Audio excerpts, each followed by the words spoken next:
6 বছরের সোহান 3 বছর আগে দাদার কিনে দেওয়া ফুটবল এখন তার সবচেয়ে কাছের সঙ্গী। ভোরের প্রথম আলোয় বাবার হাত ধরে সোহান নামেন সড়কে, শেখেন ফুটবলের কারিকুলাম। এই ছোট্ট ছেলেটির খেলা দেখে অবাক হচ্ছেন সবাই। কেউ বলছেন একাডেমিতে না গিয়েও এতটা শেখা যায়। হ্যাঁ যায়, কারণ প্রতিভা জায়গা দেখে জন্মায় না। সোহান দেশের হয়ে খেলতে চান, মেসির মতো ফুটবলার হতে চান খুদে এই ফুটবলার। আমি বড় হয়ে মেসি হতে চাই, ফুটবল খেলা হতে চাই, আমার আব্বু খেলা শেখায়। সোহানের ঘরে নেই পড়ার টেবিল, খাটেই চলে পড়ালেখা। তার বাবা সোহেল প্রধান, পেশায় সাইকেল মেকানিক। দিনমজুরির আয়েই সংসার চলে কোনো মতে। তবুও থেমে নেই বাবার চেষ্টা। ইউটিউবে দেখে দেখে নিজেই কোচ হয়েছেন সন্তানের। একদিন সোহান জাতীয় দলে খেলবে, মেসি হবে, সেই স্বপ্নে বাবা মা সহ পরিবার। যাই কিছু শিখাইছি বেশিরভাগই আমি চেষ্টা করছি ইউটিউবের থেকে। মূলত আমি আরেকখান দিয়ে ধার করি আইনার শিখা করছি। আমি গ্যারেজের কাজ করি, এই টাকা দিয়ে তো আমার নিজের সংসার চালাইতে কষ্ট। একজনের ফুটবলারের খাবার লাগে, বোট লাগে, জার্সি লাগে, অনেক কিছু লাগে, এগুলি তো আর ঠিক মতো দিতে পারি না। তাই আমার বিশ্বাস আসলে সোহান আমার না, এটা দেশের সম্পদ। এই দেশের সরকার, বিকেএসপি, ভালো প্রভাবশালীরা আমার বিশ্বাস জাতীয় দলের ভালো মানের খেলোয়াড় বানাইবে এবং বিশ্ব মঞ্চে ভালো কিছু করবো, এরকম জায়গায় নিয়ে বুঝিবে, এটুকুই আমার বিশ্বাস। এলাকাবাসী বলছেন সোহান শুধু তাদের গ্রামেরই নয়, সে পুরো দেশের সম্পদ।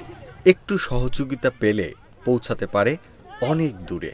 ওর স্কিলটা যে ডিবলিং দুই পায়ের চিবাই নিয়ে বল মাথার উপরে নেয়, এটা আমাদের কেউ পারে না, কিন্তু সোহান এটা খুব ভালো পারে। অনেকে অনেক কথা বলছে তাকে, যে সকালবেলা ফজরের নামাজ পড়ে তাকে মাঠে খেলায়। অনেক সময় মনে করে যে কি বাবা ছেলে কি শুরু করছে খেলার ভিতরে, হ্যান্তে রাস্তায় খেলায়, পড়াশোনা করায় না। কিন্তু এখন মানুষে বলে যে অনেক সুন্দর, অনেক ভালো, এখন সবাই বলে। ছোট সংসার থেকে এত ভালো, এই ছোট বল দিয়ে, তারপর ফাঁকা রাস্তার মধ্যে এত রিস্ক নিয়ে খেলা, এত ভালো খেলে যা বলার বাইরে। আমরা যেমন জানি আর্জেন্টিনা মানি মেসি, ম্যারাডোনা, ঠিক বাংলাদেশ মানি সোহান। এই রূপই আমরা দেখতে চাই এবং আপনাদের পৃষ্ঠপোষকতায় যাতে সারা বিশ্বে এবং বাংলাদেশের বিত্তবান এবং সরকারি পৃষ্ঠপোষকতায় ও তাদের ভালো মানের একটা খেলোয়াড় হয়, এই আশাই করি আমরা আপনাদের মাধ্যমে। সোহানের প্রতিভা নজরে পড়েছে বিএনপির ভাইস চেয়ারম্যান তারেক রহমানের।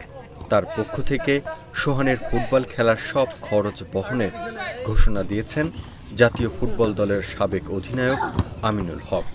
ওর খেলার বুট, ওর জার্সি, ট্রাউজার, ওর সিঙ্গার, ফুটবল সহ কিছু উপহার সামগ্রী সোহানের জন্য নিয়ে এসেছি এবং পাশাপাশি ওর পরিবারের পাশে আমার হাতে কিছু আর্থিক কিছু সহযোগিতা আমি সোহানের বাবাকে করে যাচ্ছি এবং প্রতি মাসে আমাদের মাননীয় ভারপ্রাপ্ত চেয়ারম্যান ওর জন্য প্রতি মাসের 5 তারিখের ভিতরে একটি সম্মানজনক অ্যামাউন্ট তিনি পাঠাবেন, যেটি ওর পড়াশোনা, ওর খেলাধুলা, পাশাপাশি ওর পরিবারও যাতে আর্থিকভাবে সেই সচ্ছলতা ফিরে পায়, সে বিষয়ে আমরা ইতিমধ্যে সিদ্ধান্ত নিয়ে এসেছি এবং ইনশাল্লাহ আমরা আগামী মাস থেকে সোহানের পাশে আল্লাহপাক যতদিন আমাদেরকে বাঁচিয়ে রেখেছে, ইনশাআল্লাহ বাংলাদেশ জাতীয়তাবাদী দল বিএনপি সবসময় এই সোহান এবং সোহানের পরিবারের পাশে সবসময় থাকবে।